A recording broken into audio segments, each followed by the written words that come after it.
Do you know which player you should be controlling at any given time when defending? That's what I'm going to be sharing with you today, specifically the importance of CDMs or center mids when trying to maintain a solid defense.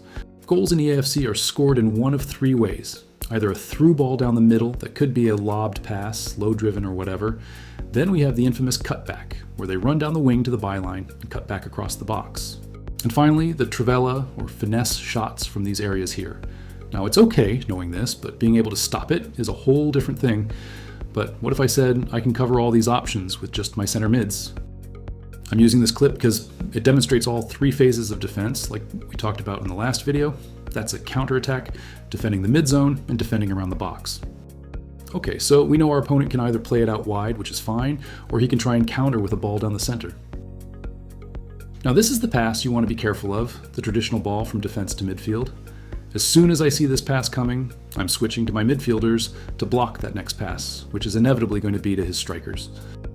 As you can see here, I've already switched to my CDM in anticipation of his next move. Once I've closed this pass, I immediately switch to my next CDM to cover this pass to his other striker, because those 1-2 passes between strikers are lethal this year.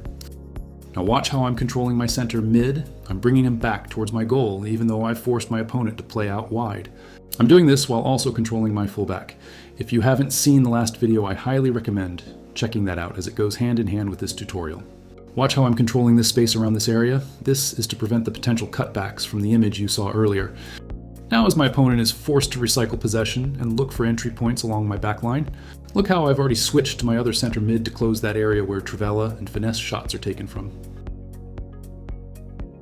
If you look at the shape of my team, my two center mids are perfectly protecting my back line, always closing the space in the passing lanes, eventually forcing our opponent all the way back and running out of ideas.